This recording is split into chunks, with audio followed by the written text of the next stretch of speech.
Hello, Professor. How are you? It's Jeffrey. This is my Capstone project for AVIA 350. And before I get started, I just kind of wanted to thank you for all the leniency that you've given me throughout this course. I've been kind of battling. Well, I got COVID kind of beginning of the course, and then I've just kind of been battling since then to get caught up. And then, I've been working pretty hard at my job here at Aviation Adventures as an instructor. I've been studying pretty hard. I've been preparing for interviews, which I didn't think would come this fast, but they came, within a couple days of me submitting applications. I've been traveling around to these interviews, all while working for trying to get this schoolwork done. So I just want to let you know that I'm very gracious for your time and effort and your leniency and grace and the grace that you've provided to me. And I also want to thank you again. I sent you an email, but I just wanted to thank you for this class and how well it set me up for these interviews. So without further ado, I just wanted to get that across, but we'll get into this Capstone project. So when we look at the conditions that we were provided, we are Liberty Airlines flight 1972, flying from Lynchburg to I think it's Little Rock, and then we have Baton Rouge as our alternate. We're expected to get to our alternate at an ETA of 1800 Zulu, and if we look down the TAF here, we can see that there's a temporary TAF from the 12th at 1800 to the 12th at 2100 Zulu, which is when we're going to be getting there. It's a 1 statute mile visibility. It looks like there's some thunderstorms and rain coming through.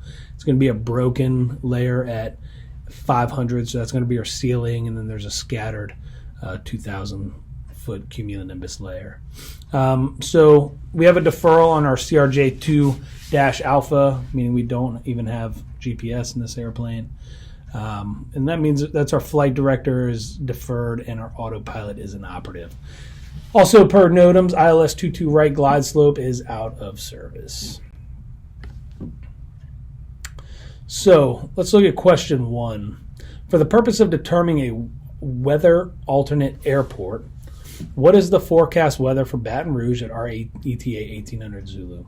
Well, like I said in the previous slide, it's going to be 500-foot overcast, 500-foot broken is our ceiling, and 1 statute mile of visibility. So let's look at question 2. What is the lowest legal 1 nav alternate weather minimum for Baton Rouge ceiling and visibility?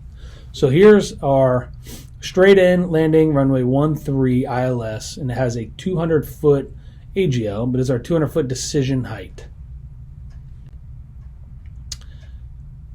So the answer to question 2 is for airports with at least 1 operational navigational facility providing a straight-in non-precision approach procedure or Category 1 approach procedure, or precision approach, or when applicable, a circling maneuver from an instrument approach procedure. We add 400 feet to the MDA or DA as applicable, and we add 1 statute mile or 1,600 meters to the landing minimum. So if we look here, we have, again, 200-foot decision height, and we have a half statute mile visibility requirement. So if we had 400 and a mile, we get 600-foot minimum with 1.5 statute miles.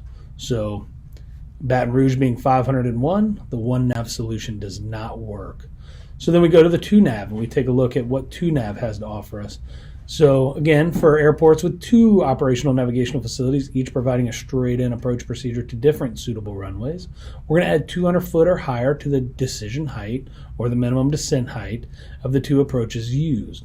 So, and then we're going to add a half statute mile, 800 meters, or to the higher authorized landing minimums of the 2 approaches used. So we have to use the higher of the 2.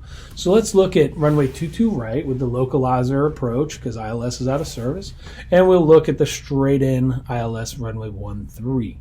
So if we look at our minimums, we have a decision height of 410 feet on the straight-in localizer, and we have a decision height of 200 on the ILS. So again, we have to choose the higher, so let's choose 410. We're going to add 200 feet to that, and we're going to derive 610 to our alternates. And then if we add a half statute mile visibility, well, it's 3/4 or a half. So if we add a half mile to the higher, we had to have the half mile to the 3/4, which means that we have 1 1/4 statute mile visibility. Again, 501, Doesn't quite work with the 2 nav system as well. So the question is it legal to use BTR as an alternate airport for this flight, and why? So this flight would not be legal since 1 nav weather minimums would be 600 and 1 1/2 statute mile visibility, and 2 nav weather minimums are 610 and 1 1/4 statute mile visibility. Since BTR is expected to be 501, it would not be a legal alternate.